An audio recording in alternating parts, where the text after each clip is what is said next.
Desde cualquier dispositivo y en cualquier plataforma, recibe las notificaciones de Radio 13 Digital. Venos y escúchanos en Facebook, YouTube y Dailymotion de Radio 13 Digital. Dale me gusta a nuestro perfil, síganos y activa las notificaciones de las publicaciones y video para que te lleguen las alertas de los programas que están al aire. Escucha nuestro podcast en Spotify, Amazon Music, Apple Music y Deezer. Síguenos en YouTube. Búscanos como Radio 13 Digital. Suscríbete a nuestro canal y activa la campana para que te lleguen las notificaciones de todo nuestro contenido. Visita nuestra página web www.radio13.mx. Radio 13 Digital, programación consciente.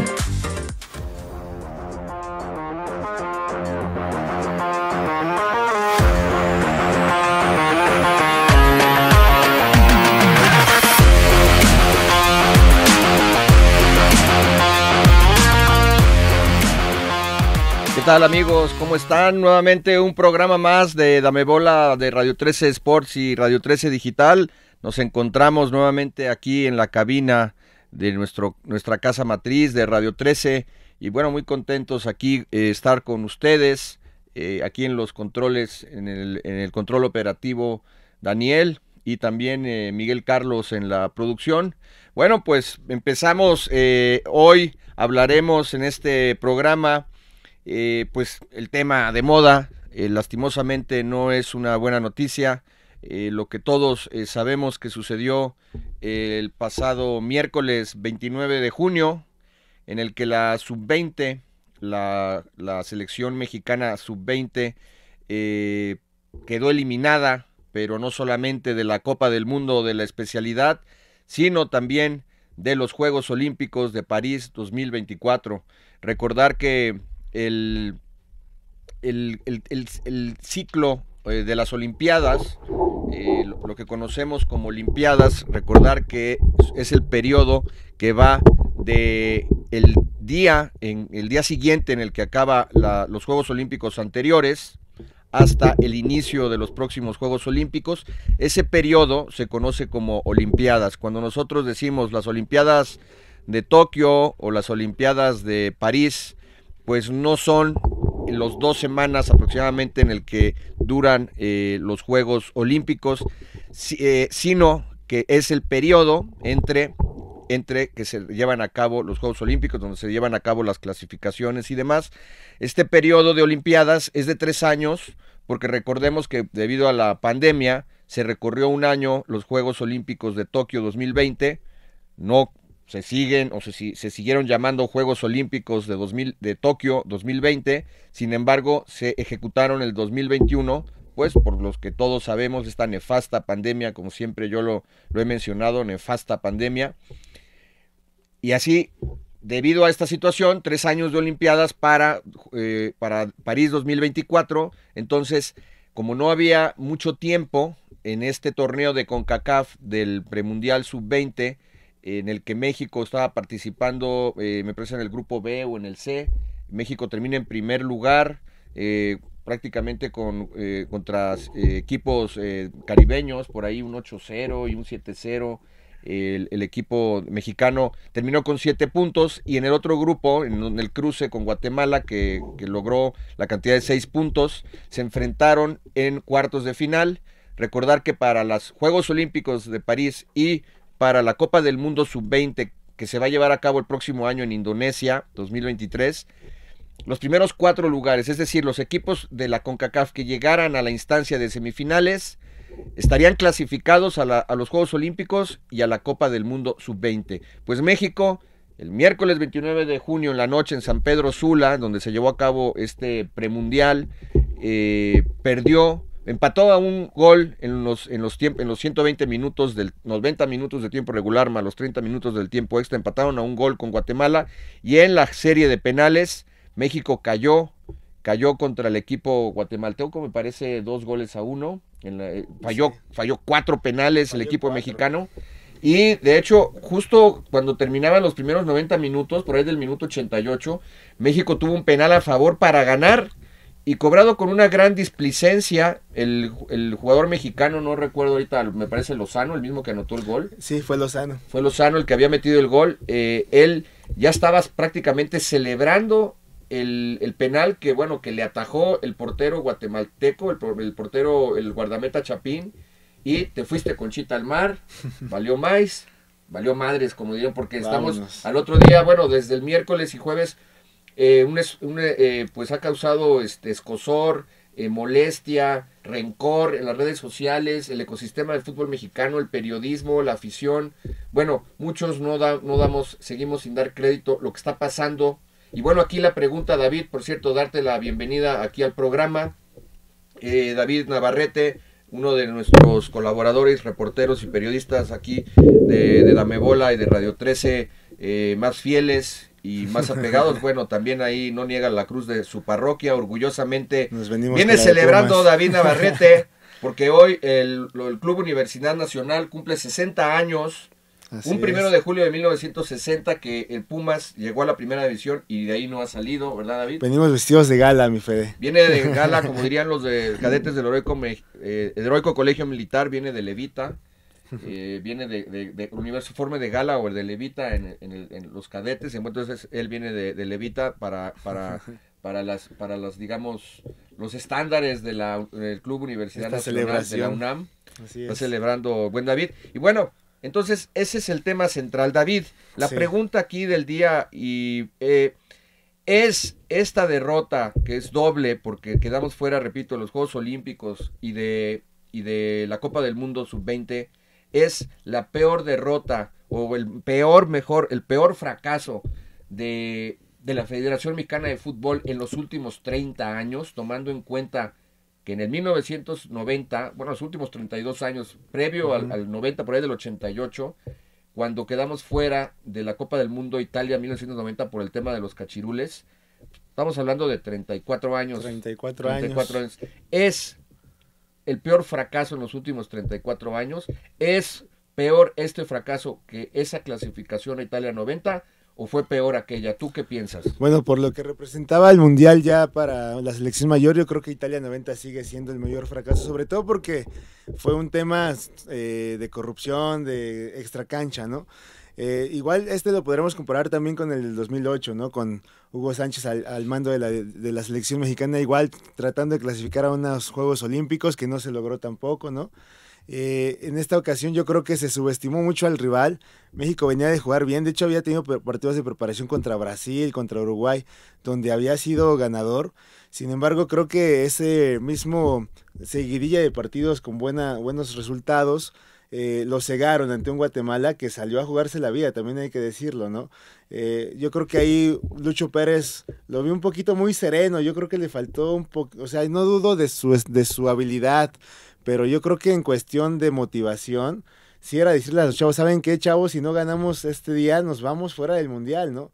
Guatemala viene con las mismas énfasis, con las mismas ganas, entonces por ahí no se pueden confiar, ¿no? Yo los vi un poquito sobrados, ya cuando se les venía la noche, pues trataron de responder y se vieron mucho mejor, sin embargo, pues no se concretó, ¿no? Y al final, como bien lo comentas, un penal en los 90 minutos y 4 más fallados en la tanda de penales, o sea, ahí te habla de un tema de concentración.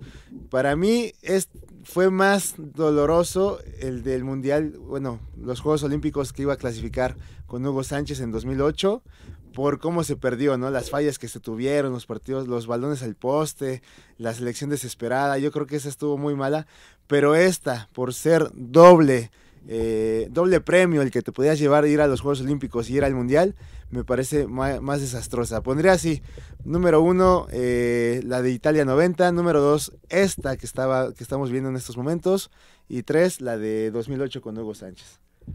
Fíjate, bueno, esa era mi siguiente pregunta para ti, para el auditorio, sin embargo te adelantaste y estoy de acuerdo contigo, creo que por tratarse de una Copa del Mundo mayor, la de Italia 90 cobra mayor relevancia y sí, de acuerdo, es como que ponerla la peor. Sí, pues es la selección mayor. En los últimos 34 años, ¿no? Uh-huh. Y posteriormente esta, porque como bien dices, son 2 torneos en uno que no vamos a ir. Exacto. Y ahorita vamos a venir a hablar de las implicaciones que eso tiene. Y por otro lado, pues, también la de 2008 de Hugo Sánchez, pero ahorita me estaba yo acordando también que no podemos, dejar pasar esas eliminaciones para la Copa del Mundo de 1974 para el Mundial de Alemania, esa eliminación en 1973, Ajá. y cuando yo nací, y también la de 1981, que no nos permitió asistir a la Copa del Mundo de España 82. Entonces, si nos remontamos a los últimos 49 años, Sí. pues ahí, pues digo, obviamente Copa del Mundo mayor es más importante, y tendremos esas tres, ¿no? La del Sí, 73, esas del tres 81 y la del 90. No, y la del 90 con Hugo Sánchez, ¿no? En su máximo esplendor, Penchichi con el Real Madrid. Grandes esperanzas se tenían en esa selección, y yo creo que fue desastroso, ¿no? Exactamente. Entonces, pues sí, efectivamente, no se logró esa calificación. Digo, Hugo Sánchez no tuvo que ver en Sí, el 90, fue el tema, como decías, ese de la corrupción, extracancha de los cachirules, y bueno, ahí está el tema, ¿no? Ahora, bueno, de hecho, cuando para la Copa del Mundo del 74, se supone que también hubo algo, bueno, lo ha mencionado en alguna entrevista Ignacio Calderón, el guardameta mexicano, que se hablaba de inclusive de brujería, que Sí. sucedieron cosas raras Cosas muy en extrañas. el hotel, que se les reventó una botella ahí y le rebanó la mano, entonces no pudo parar Nacho Calderón. Entonces, cuestiones ahí raras que sucedieron, y después en el 81, ¿no? Que también México no pudo calificar a España 82. Sí. Y bueno, pero desde luego que pues México en los últimos 34 años, pues salvo con esa mancha de Hugo Sánchez en el 2008, cuando era el director técnico de la selección grande, y también le asignaron la olímpica, o la preolímpica. Desastroso. Y bueno, pues ahí también fue contra Haití, allá en el torneo en Carson, California. De hecho, el equipo Haití con 8 o 9 hombres en la cancha, y México necesitaba de un gol que no pudo marcar en esa generación, que Sí. también pues fue el principio del fin de la carrera de varios jugadores como Santiago Fernández, César Villaluz, Enrique Esqueda, claro. Esqueda, Luis Ángel Landín, Edgar Andrade. Entonces, pues Sí. eso marcó también, y le valió a Hugo Sánchez que Quedar fuera. perder el trabajo. Lo eliminaron. Ahora, bueno, pasando antes a las implicaciones que esto tiene, ¿tú a qué atribuyes, David, esta derrota este miércoles 29 de junio, que quedará marcado? Claro. Justo, pues también hace 8 años, justo el 29 de junio también fue cuando la eliminación contra Holanda en el Mundial de Brasil. Yo no repito esa frase mediocre de no era penal. Sí, porque sí fue penal, porque México se dejó atacar, porque México se desconcentró, etcétera.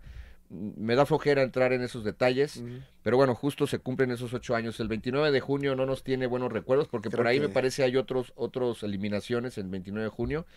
Pero bueno, David, ¿a qué lo atribuyes tú? Es que justamente estaba analizando un poquito eso, y es que hay muchos factores que hoy en día están haciendo que el fútbol mexicano, sobre todo en temas de selección, no esté trascendiendo, ¿no? Por ahí, pues, siempre va a ser un tema, ¿no? Lo de el ascenso. ¿Cómo quieres poner a competir a tus jugadores? ¿Cómo quieres que crezcan? ¿Cómo quieres que evolucionen? Si no tienen una represión, ¿no? Cuando ellos no están haciendo las cosas bien, o también no le estás dando el paso a las nuevas generaciones, a los nuevos chavos que están por mostrarse, ¿no? Sobre todo en la liga. Ese es uno. El otro, la saturación de extranjeros que tenemos en el fútbol nacional.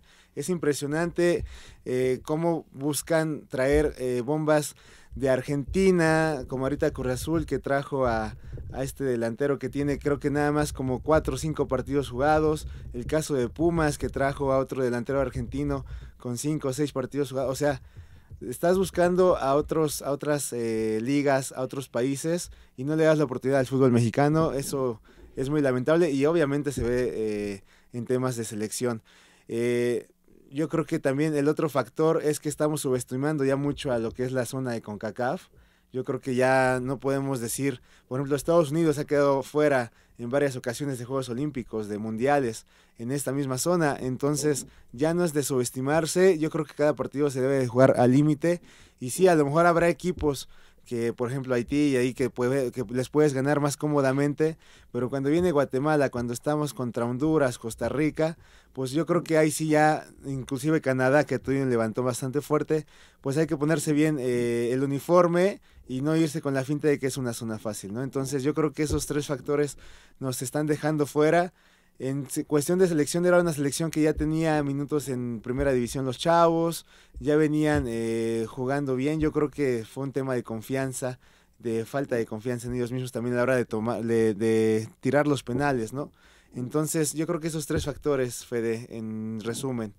La mayoría de jugadores que son extranjeros en el fútbol nacional, que no hay un sistema de competencia real, ¿no? Tenemos el repechaje que es mediocrísimo y también pues el tema de subestimar a la CONCACAF, que cada día nos demuestra que ya está subiendo de nivel, ¿no? Sí, bueno, yo ahí en ese aspecto digo, estoy de acuerdo con el formato de competencia. Estoy de acuerdo en subestimar a los otros selectivos nacionales de CONCACAF, que también pues no puedes subestimar a los rivales, y máxime como creo que aquí hay un exceso de confianza en este torneo que acaba que México quedó eliminado en San Pedro Sula, pero no estoy de acuerdo en el tema de los extranjeros porque no hay muy pocos extranjeros o prácticamente no hay en esa categoría, ¿no? En la sub-20, o sea, creo que ese es el problema de la mayor, pero si nos remitimos simplemente a la sub-20, creo que ese tema no le afecta a una selección mexicana sub-20. Yo creo que en términos generales el problema de esta eliminación o de las selecciones juveniles mexicanas, de la selección mexicana, es, por un lado, que muy pocos equipos trabajan bien las fuerzas básicas. O sea, ¿Tú quién piensas de equipos de la Liga de MX que trabajan bien las fuerzas básicas? Son muy pocos, David. Son pocos. Realmente yo creo que pondremos ahí a Pumas. Fíjate, ahorita Chivas. Bueno, Pumas vive de sus fuerzas básicas, pero si no, pregúntale a Lilini. O sea, Pumas no es dinero. Pumas no es dinero. Ha vivido y ha sobrevivido gracias a las fuerzas básicas, ¿no? Sí, y ahí el tema con Pumas, yo creo que de repente los venden ya cuando están formados. Mira, Chivas por ahí empezó a trabajar bien, sin embargo, yo creo que también lo ha dejado un poquito de lado. Y pues para de contar, porque Cruz Azul es de traer extranjeros, América es de traer extranjeros, Pachuca con toda la escuela que tuvieron, sacaron muy buenos jugadores, el caso de Chucky Lozano, entre otros, Eric Hernández ahorita. Yo creo que son instituciones que sí tienen planteado ese tema, ¿no? Pero en sí, o sea, son muy pocos los que voltean a ver atrás a las fuerzas básicas, sobre todo porque quieren resultados inmediatos. En este fútbol, si no tienes 1, 2, 3 partidos buenos, ya eres malo, ¿no? Entonces, se requieren resultados instantáneos. Entonces, por eso se traen a jugadores con un cartel un poquito más grande, buscando justamente eso, ¿no? No le dan el desarrollo al jugador mexicano que debería de tener, no le dan los minutos, ¿no? Se desesperan muy rápido con ellos, inclusive con los directores técnicos, ¿no? Mexicanos no les tienen la misma paciencia que un extranjero. Y bueno, yo creo que una selección sub-20, pues ¿a qué edad debutó Neymar, por ejemplo, en el Santos? A los 16, 17. O sea, hay jugadores que a esa edad ya están consagrados en sus selecciones. Y aquí en México todavía lo vemos como un desarrollo. Entonces, ¿a qué edad lo vas a debutar? Tenemos el caso ahorita de Palermo Ortiz en Pumas, ¿no? Ya casi 30 años.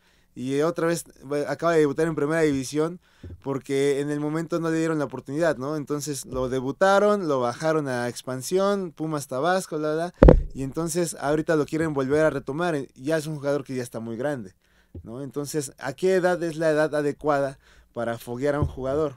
Si no es a los 17, 18, 19, pues yo ya le veo difícil que a los 23, 24 esté en su máximo rendimiento, ¿no? Sí, definitivamente. No se trabaja bien en fuerzas básicas en general. Ya mencionaste a Pumas, Chivas, Pachuca, Santos, América. América, sí, también de repente hace debuts, ¿no? Interesantes. Y Atlas. Y párale de contar. Estás hablando de Pumas, Guadalajara, Pachuca, Atlas, América vamos. y Santos.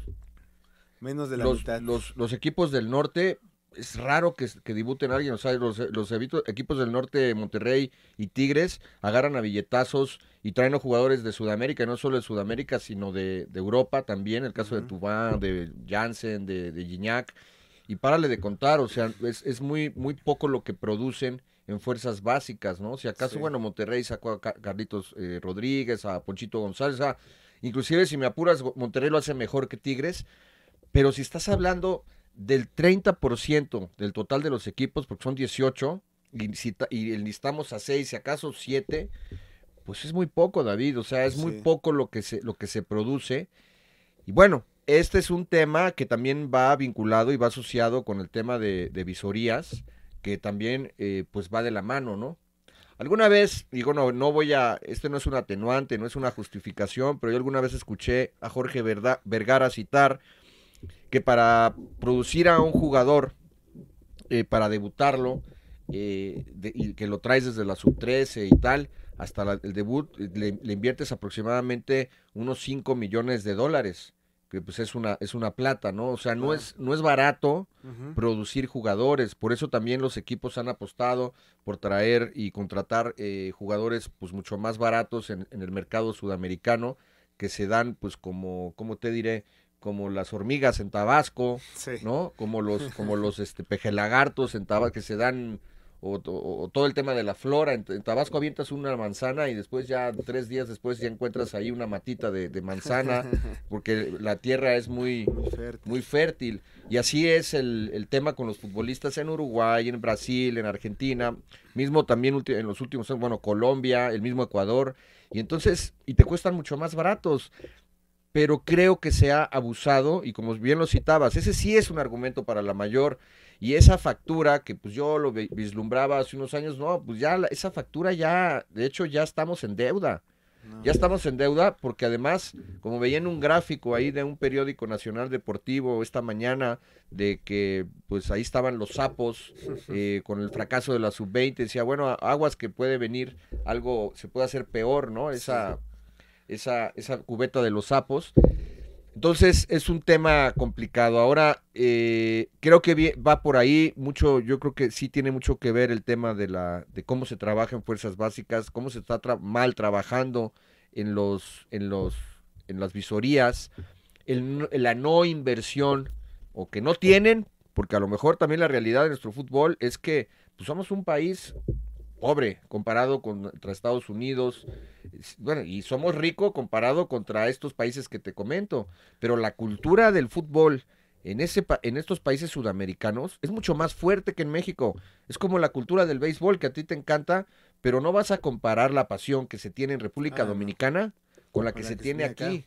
O sea, aquí somos beisboleros en el sureste, en el norte, en el centro. Pues, tú lo ves cuando vamos a cubrir a los Diablos Rojos, que pues hay un nicho, y es un nicho muy fiel y muy apasionado del equipo de la capital, pero no es un deporte que esté... No. Y tú no puedes comparar jamás la pasión del béisbol en México versus la de Dominicana, y tampoco la pasión del fútbol en México con la de Argentina. Discúlpame, me duele decirlo, pero no se vive igual el fútbol. Yo he estado en las barras en Argentina como aficionado, y después me vengo acá y me meto a la barra de algún, no voy a citar equipos para no herir susceptibilidades, pero no es lo mismo. Y por más que queremos emular, mimetizar, copiar las barras argentinas, que bueno, ahora ya las barras hasta inclusive no pueden ir a los estadios del local, los visitantes a la del local, pero creo que independientemente de eso, la parte de que o los dueños, repito, no quieren invertir, porque también yo sabía, porque en la gestión de Decio de María y de Justino Compeán, pues se apoyaba a las fuerzas básicas de los equipos, pero ya citamos que solamente 6, 7 equipos trabajan bien, y bueno, algunos con sus inconsistencias. A cuentagotas, ¿no? Tampoco es que lo trabajen y sea su base, ¿no? Exactamente, o sea, ahorita las pilas están metidas en el tema de traer extranjeros. A la larga sí afecta, David, sí afecta, pero creo que en la sub-20, sub-19, como que ahí no se nota tanto. Pero bueno, pero si te profundizas más, entonces tu argumento cobra validez, por lo que decías. ¿A qué edad debuta un argentino un brasileño, y a qué edad debuta un mexicano, ¿no? El brasileño, el argentino, decías, a los 16, 17 años están debutando. Ya están consolidándose a los 18, 19 en primera división. Y aparte ahorita jugadores de esta selección pues tenían, por ahí estaba viendo que tenían 100 minutos, 30 minutos, ¿no? En primera división. Yo siento que si no estuviera un extranjero tapándoles ahí, pues tendrían fácil 1000 minutos, 2000 minutos, ¿no? O sea, para mí sí es un tema porque sí es un bloqueo, ¿no? De alguna forma sí es un bloqueo para ellos de desarrollar su fútbol y pues trascender. Ahora también, ¿cuántos mexicanos se están exportando al extranjero, ¿no? ¿Cuántos están llegando al otro lado del charco? Ya son muy contados. Yo creo que, por ejemplo, esa generación que ganó el Mundial en Perú, fue una generación mágica, ¿no? Con Giovanni, con Vela. Yo creo que ahí, no sé si también es una cosa de que se alineen las estrellas y salgan generaciones buenas. Y en este momento estamos pasando por una generación de las más malas, ¿no? De México. Se ve en la selección mayor, en la selección menores, en la liga, ¿no? Entonces, sí, no sé si tiene también que ver que las estrellas no se están alineando o si realmente sí es un trabajo que no se está realizando, ¿no? Yo he estado viendo, bueno, nos decían un preparador físico ahí de Pumas que los salarios para ellos son muy bajos, ¿no? También para los visores, los que están ahí viendo a los jugadores son bajos, ¿no? Entonces de repente tienen que hacer otras cosas, ir a escuelas, ir a tratar de reclutar, ganarse la vida con otro trabajo, por ejemplo, nos comentaban. Entonces, pues ahí no se está, obviamente, pues no le están prestando toda la atención que se debería, ¿no? A lo que están haciendo. Entonces, digo, son infinidad de factores en este momento. Es una lástima que no se vaya a ir a este mundial. Yo creo por los chavos y por la generación y sobre todo el momento mexicano necesitaba, ¿no? Que tener chavos que estuvieran curtiendo para los próximos mundiales, ¿no? Vamos a recibir el mundial en el 2026 y no se ve nada claro, ¿no? Ahorita vamos a hablar de esas implicaciones, pero bueno, has mencionado otro punto importante, ¿no? El hecho de lo poco que se les paga a los entrenadores de fútbol base, de fuerzas básicas. O sea, es de risa lo que ganan estos entrenadores. Bueno, pues, mi amigo el Pibe, que todo el mundo lo conoce, periodista por 10 años en TDN, le mando un saludo al Pibe.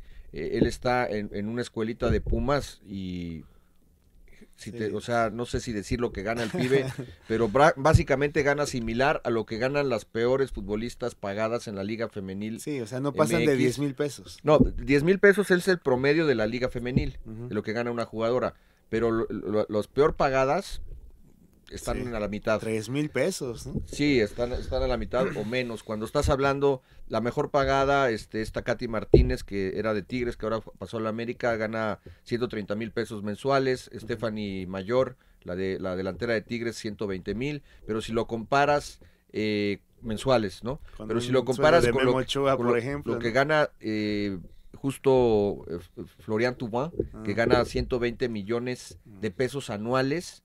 Y después le sigue precisamente Memo Ochoa y después Gignac.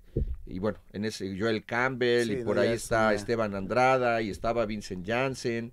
Creo que ese sueldo de Talavera es lo de un día para ellos, ¿no? Prácticamente. Sí, o sea, también está Jesús Corona, el portero de Cruz Azul. O sea, dentro de los mejores pagados, pero están ahí los dos franceses y Memo Ochoa. Pero es impresionante las diferencias en salarios y cuando tú lo ves por eso un entrenador de básicas o de fútbol base es una vocación. Yo tenía una entrevista en principios de este año con Diego Martínez Becerra, que estuvo muchos años en Fuerzas Básicas del Guadalajara, llegó a ser el coordinador general de las Fuerzas Básicas hasta que llegó Michel Leaño en diciembre del 19 y pues él me decía, pues es que un entrenador de fútbol base o de básicas es una vocación. Es una vocación porque realmente no es por lo que te pagan. Y mira que Chivas paga bien, Sí. Y hay ciertos clubes, pero son muy pocos los clubes que sí pagan bien. Pero de ahí es muy mal pagado el fútbol base. Pero bueno, pero eso estamos hablando para sacar jugadores, para visorear, para encontrarlos. Pero ese no es un pretexto y eso no gana, discúlpame, pero Luis Pérez, el director técnico de la Sub-20, evidentemente él vive como rey y gana como rey. Sí, pero a ver, aquí otro factor el tercer factor, allá, o sea, ya hablamos del mal trabajo en fuerzas básicas, el mal trabajo en fuerzas en visorías, el tema de los pagos que se les hace a esos entrenadores, y un cuarto punto es aquí el tema del amiguismo, el tema del compadrazgo, del nepotismo, etcétera. A ver, en el 2019 llega a dirigir la selección mexicana sub-20 este mismo grupo que queda eliminado, Raúl Chabrand. Raúl Chabrand fue jugador de fútbol y es un director técnico de fútbol, de fútbol de básicas desde 2007, desde hace 15 años. Él empezó, ha estado con sub-20, con segunda división, etcétera, con diferentes categorías. Empezó con no mal recuerdo, con el Club Tijuana, después pasó con el Monterrey y después pasó con el Atlas. Y él llega para dirigir la sub-20 en el 2019. Está 2 años con la 19 y el año pasado, hace un año, se nombra a Luis Pérez como el director técnico de la sub-20. Es decir, Luis Pérez, si acaso llevaba 10 u 11 meses en el cargo cuando queda eliminado. A ver, ¿qué sucede? ¿Y qué credenciales tiene por su parte Luis Pérez? Luis Pérez estudió, sacó la licencia de entrenador, luego se fue a sacar la licencia de UEFA a la escuela de fútbol del Real Madrid, dirigió un año al Toledo, allá creo que es la tercera división. Después llega en el 2019 justo a dirigir, en el 2020 llega a dirigir un año la sub-17 de México y al año siguiente le dan esta selección, o sea, el año pasado. Él es director técnico desde el 2018, me parece, si acaso desde el 2017. Sí, 2017. Entonces él tiene 5 años dirigiendo, cuando Raúl Chabrand tiene 15 años, ¿sí? Pero además Chabrand ya tenía 2 años de un proceso con esta sub-20 y Luis Pérez, pues te digo, 10, 11 meses con estos chavos. Entonces, pues obviamente Luis Pérez, que fue un gran jugador del Necaxa y luego del Monterrey y seleccionado nacional, muy amigo. ¿Quién es el director de selecciones nacionales juveniles en la federación actualmente? Ignacio Hierro. ¿Quién es el director general deportivo? Jefe del Tata Martino, jefe de Hierro, jefe de Jorge Tello, que encargado de visorías, y jefe de todos los de Chabrand, que ahorita pues, le dieron la sub-21, el jefe también del mismo Luis Pérez, y el mismo Gerardo Torrado, pues él también es amigo de Luis Pérez. Entonces, a mí me parece, y yo la pregunta que si pudiera hacérsela a Torrado, que inclusive ayer en la conferencia de prensa estaba esperando turno, para preguntarle cuáles son las razones por las que haces a un lado a Chabrand, un tipo que lleva 15 años de experiencia dirigiendo y tenía 2 años ya con la sub-20. Para mí, la derrota, independientemente de los otros factores que hemos analizado, que se paga mal, que no se trabaja bien en visorías en general en el fútbol mexicano, que no se trabaja bien en fuerzas básicas, solamente esos 7 clubes que mencionamos. Independientemente de esto, David, para mí, un error garrafal y por lo cual México queda fuera es la dirección técnica y los dirigentes, ¿sí? Listo. O sea, yo no soy... Sí, no, en un proceso tan importante. Yo no soy quien como para decir que corran a fulano o a sutano. Lo que te puedo adelantar es que no van a correr a nadie, porque entre ellos son amigos. Mira, yo también lo que veo, y es mi particular punto de vista, al fútbol mexicano le hacía falta gente educada que dirigiera el fútbol mexicano, y creo, no dudo, o sea, Torrado, John de Luisa, es gente muy educada, gente decente, gente bien nacida, pero para el fútbol mexicano no solamente necesitas eso, necesitas también algo de barrio, algo de colmillo, y siento que a estos dirigentes les falta barrio, les falta, y tú lo citaste al principio del programa, Luis Pérez, y si tú observas las imágenes cuando llegan los penales, a Luis Pérez no lo ves ni siquiera con una cara de embolia, con una cara de pánico, de miedo, viendo a los jugadores. El único que se acercó más o menos a arengar, a motivar a los jugadores, es Yacer Corona, su asistente. En la carrera de director técnico que te imparte el ENDIT, en el curso, te dicen que una tarea que es misión, que es obligación de un director técnico, es motivar a sus jugadores. Sí. ¿Y de qué asignaturas se encarga un director técnico? Bueno, principalmente de lo táctico y de lo mental, de lo psicológico. Porque para lo físico tienes a un preparador físico. Si bien te va, en fútbol base eres todólogo. Y de lo técnico también tú colaboras. Si fuiste un gran jugador y le sabes pegar como pues Maradona o Cruyff, por eso criticaban, oye, Cruyff, ¿por qué no hizo trabajo de cancha con Chivas, no? Cuando él, pues si lo contrataste, esperabas que le dijera, no, pégale así, pégale asado, pégale de este ángulo, qué sé yo. En el gesto técnico te ayudan. Pero en la parte mental y psicológica, porque muchos dicen, no, pues es que Luis Pérez llegó con 17 partidos sin perder. Pues sí, pero perdiste el más importante, maestro. Exacto. Y si no estás preparado para saber qué decirles en el momento álgido a tus jugadores, cuando estás en una tanda de penales, en una situación de matar o morir, si no tienes la capacidad de motivarlos y de darles calma, porque cuando tú tienes un buen líder, tú lo mimetizas, tú lo emulas a tu líder. Y te vas a hacer, como dicen aquí tenemos un vaso, la agua se hace al recipiente, los subordinados, los jugadores, los discípulos se hacen al recipiente, al líder. Entonces, por ahí hubo quien dijo, no, pues es que no tienen la culpa Pérez porque él no tira los penales, los tiran los jugadores. Sí, maestro, pero si tú les dices, eso se prepara, eso se platica. Es difícil que tú pongas unas bocinas y pongas el estadio ahí y pongas digamos, las voces de guatemaltecos o de hondureños, coño, hijo de puta, o así como hablan allá, ¿no? O ahuevao, los panameños, déjate ahuevazones. O sea, lo puedes hacer porque dicen que tú tienes que hacer entrenamientos de lo más real posible a cómo vas a jugar y en el entorno en el que vas a estar.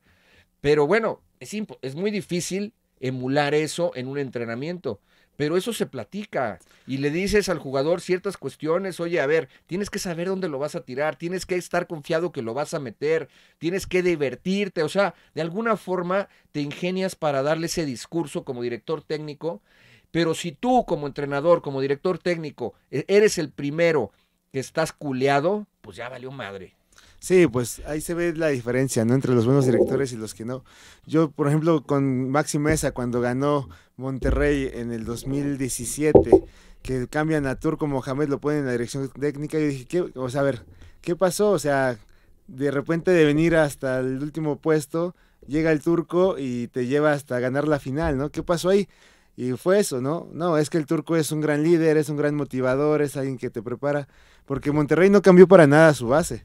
Pero ahí se vio la mano del director técnico. Y en esta ocasión sí, Lucho Pérez quedó pasmado y sí, yo creo que se vio superado ante esta situación, donde no supo qué hacer. Sí, unas palabras de aliento, pues hubieran sido mucho mejor. Entrenadores que cambian al portero, ¿no? Están tan metidos en el partido y tienen tanta la estrategia de los penales que ya saben que si van a penales van a cambiar al portero, van a traer a tal, ¿no? Entonces... Eso se llama justo lo que acabas de decir, estrategia. Y la Volpe Volpe era muy bueno para eso. Te amonestaban a un jugador en el minuto 5 pues, a lo mejor lo cambiabas porque si no te lo iban a terminar expulsando y estabas sobremotivado. Si expulsaban uno del contrario en tal minuto, pues entonces metías a más gente adelante para buscar ofender. Sí. Eso se llama estrategia. Y parte de la estrategia, como te repito, el técnico se encarga de lo táctico, de lo físico, de lo técnico, de todo, pero sobre todo de lo táctico y de lo mental. Lo mental es fundamental. Y pues como bien dices, o sea, ahí no se vio al menos en el televisor que vimos que él estuviera arengando o ya con una estrategia definida. Si llega a pasar eso. Y además, pues él se le veía cara de No, él estaba miedo. Totalmente confiado que iban a ganar, o sea...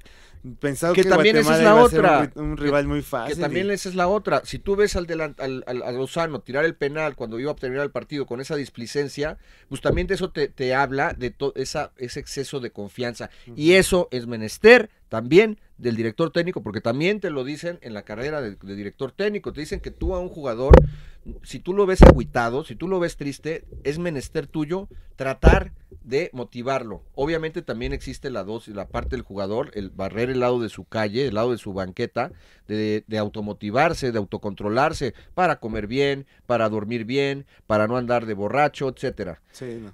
Pero es menester del director técnico también. Si ves a un jugador sobremotivado, que está en exceso de confianza, que tú lo ves así todo loco, pues son de los que salen en un partido y a los 5 minutos ya dan un leñazo y corre el riesgo. Vámonos. Porque tú tienes lo que te hablan es de buscar una motivación óptima, buscar el justo medio. ¿me explico? Ni que esté triste porque trae broncas con la novia, en su casa, económicas o lo que sea, pero ni por el otro lado que esté confiado, como decían, confianza pero no confiados. ¿Me explico? Exacto. Entonces, pues esos son esos factores, me parece, y como te repito, yo creo, y se está viendo en la mayor, que son, sí, tiene cosas buenas estos dirigentes de la federación, de las selecciones mexicanas, pues que se unen, están unidos, el mismo Tata lo ha dicho, no, pues si no fuera porque estamos unidos, ya hubieran corrido, pero han hecho grupo, se apoyan, y eso está bien, lavan, digamos, la ropa sucia la lavan en casa, independientemente de lo que se ha dicho de Javier Hernández, pues nunca lo han balconeado ellos públicamente, por más que Sí, no. la prensa hemos insistido en sacar verdad, pues eso está bien, porque en un vestidor, las cosas del vestidor son del vestidor, y bueno, saben cosas extraoficialmente que son verdades, pero nunca nadie, ni John de Luisa, ni Torrado, ni el Tata, nadie lo ha externado, ni lo han balconeado. Pero creo que falta barrio, creo que falta ser más duros internamente, de autoexigirse más, de decir, de hacer esa palmada, porque ni siquiera en la cancha, en el rectángulo verde, David, se ve que alguien alce la voz, no hay líderes en la selección mexicana mayor, y tampoco lo vi yo en esta selección, les falta barrio, y barrio no quiere decir que sean nacos o que sean ñeros, pero, coño, Pilas. el fútbol también se hace en la calle.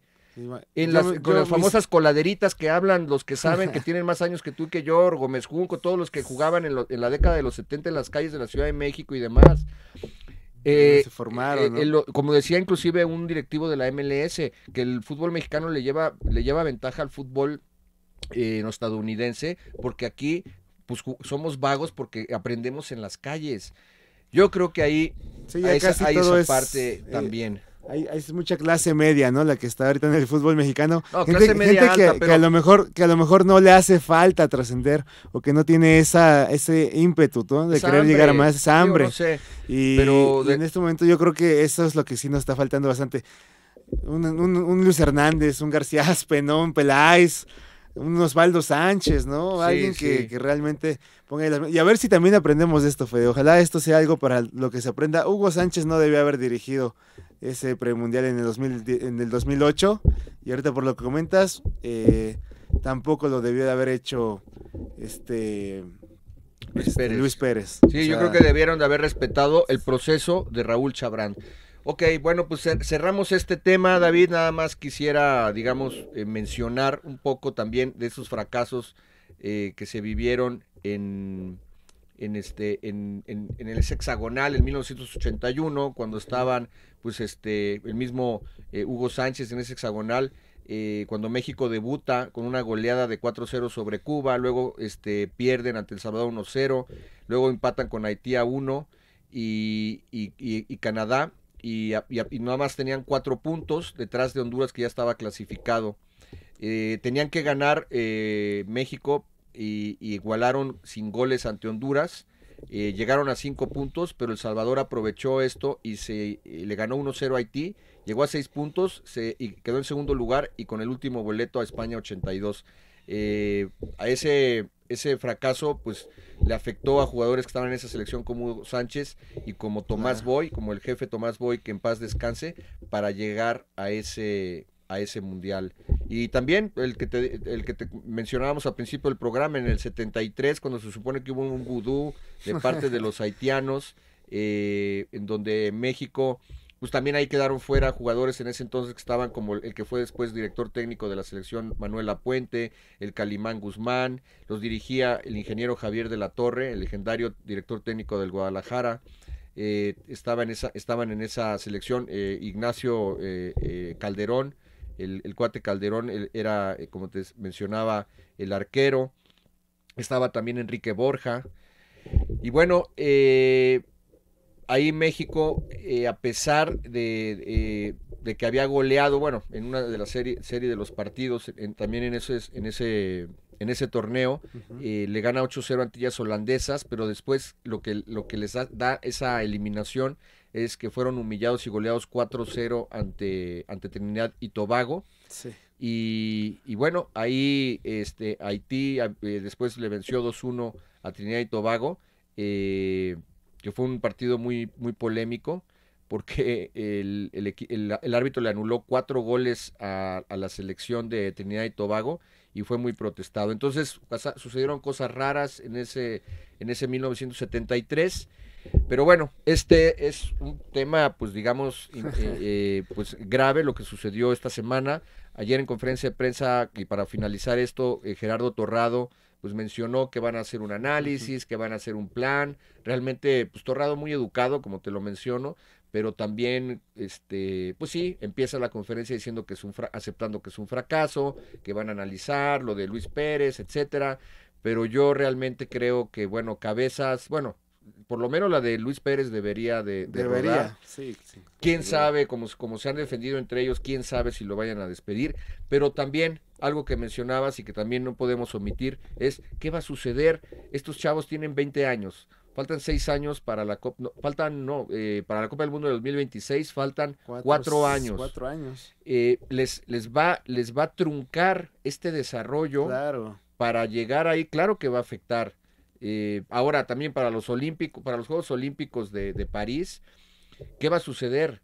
Tú como periodista, yo como periodista, muchos periodistas y medios de comunicación que dirían, México va a ir a los Juegos Olímpicos, no va el fútbol.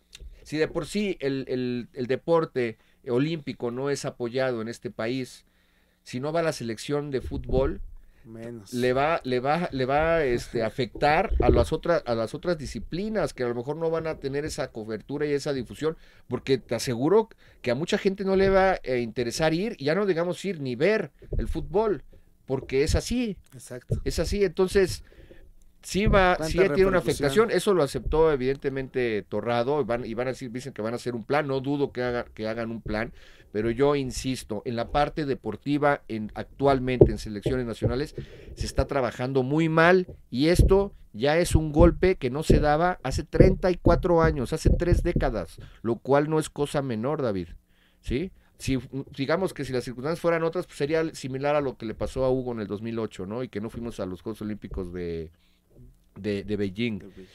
Pero bueno, así. En el 2000 tampoco fuimos a Sydney, otra vez Guatemala. Ahí que le tocó a Torrado precisamente como jugador. Sí, o sea, realmente creo que Guatemala y Haití han sido los que más nos han dejado fuera, ¿no? Increíble. Muy bien. David, bueno, pues nada más mencionar unas rápidas. Ayer también, lastimosamente, se dio la lesión del ligamento cruzado anterior, de JJ Macías, que queda fuera por lo menos 9 meses, si no es que hasta puede aventarse hasta 1 año, el delantero centro del Guadalajara. Y bueno, si de por sí también se está mencionando que ya quedó cerrado y no se va a dar lo de Orbelín Pineda a Chivas. Orbelín Pineda, que en su momento le costó a Chivas $5 millones del Querétaro, y luego lo vendió a Cruz Azul en 15. Bueno, hay quienes dicen que les costó 6 y lo vendieron en 12. Hay quienes dicen que les costó 5 y lo vendieron en 15. Pero bueno, más o menos, el caso es que Orbelín Pineda se supone, a pesar de que faltan 4 semanas para que se cierren, todavía está todo el mes de julio y agosto para que se cierren los fichajes allá en Europa, pero bueno, se escucha que definitivamente no va a venir, pero es un hecho que JJ Macías se pierde todo el torneo y parte del que sigue. Y en una práctica, ¿no? Qué mala pata, ahora sí que en una práctica. También por ahí Alan Mozo es duda para iniciar el torneo, también por una lesión. Pues viene acarreando un tema en la rodilla derecha desde CONCACAF. Pues a ver cómo le va a Chivas en este inicio de torneo. También ya llegó a México Carlos Rotondi de Cruz Azul, este extremo por la izquierda, que viene a reforzar a la máquina. Platicaba yo con gente de Cruz Azul que están esperando o desearían, desde que los fichajes en el fútbol mexicano se van a cerrar hasta el 5 de septiembre, pues todavía para reemplazar a Pablito Aguilar, el paraguayo, necesitan un defensa central y también necesitarían un centro delantero, el equipo de la máquina celeste.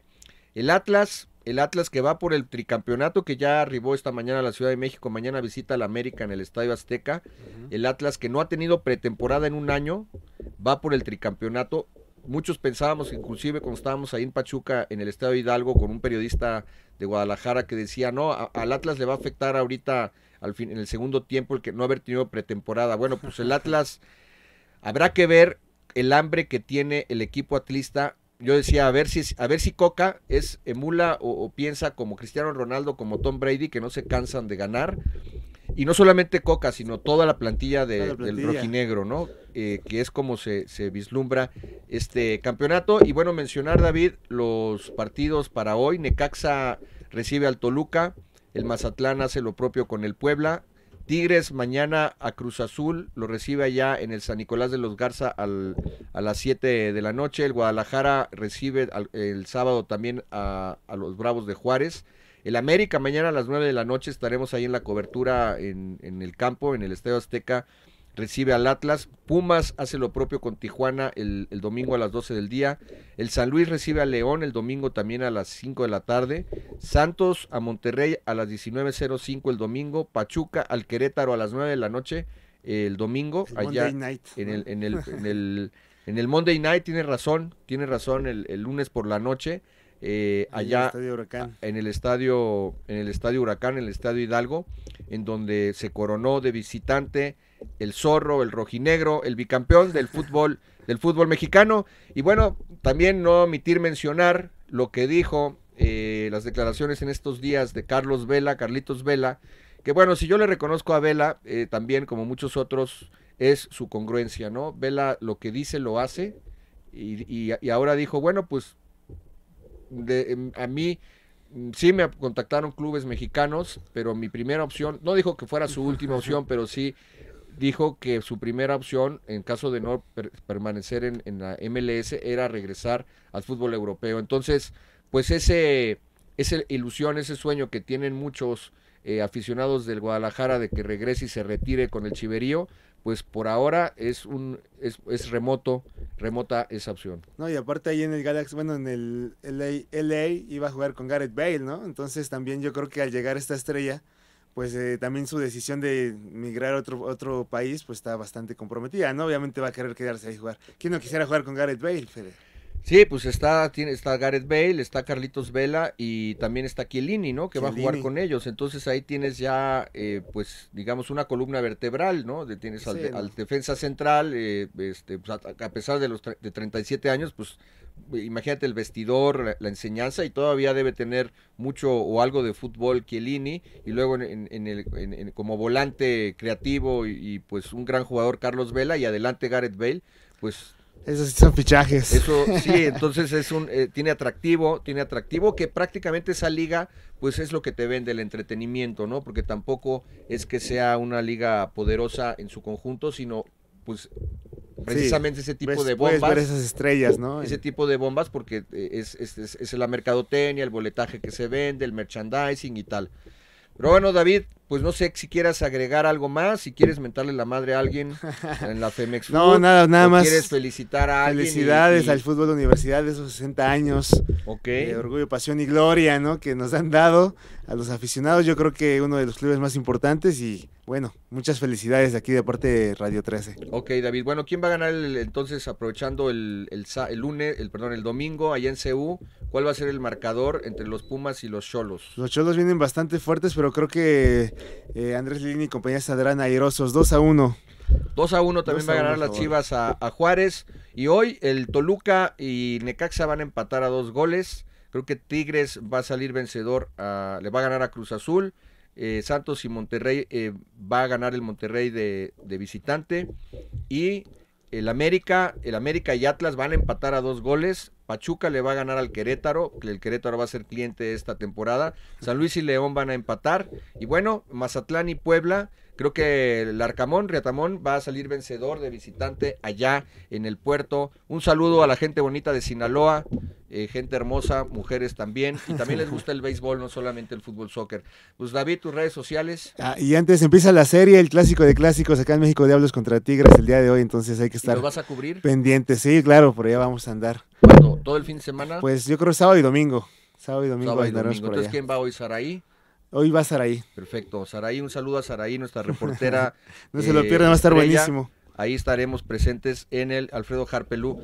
¿Tus redes sociales, David? Alejandro Navarrete Deportes, así me encuentran en Instagram, TikTok y Twitter. Y bueno, las redes sociales de Damebola es Damebola 13 con letra en Twitter, 13 con número en Instagram y en Facebook. y en la página web damebola.net y también Radio 13, en las redes sociales de Radio 13 Digital, 13 con número, y también estamos en las plataformas de Apple Podcast, Amazon Music, Deezer y Spotify, y en www.radio13.com.mx. Yo soy Federico Olvera, gracias por el favor de su atención, gracias en el control operativo a Daniel y a Miguel Carlos en la producción. Un fuerte abrazo para todos, nos vemos la próxima semana y échenle ganitas.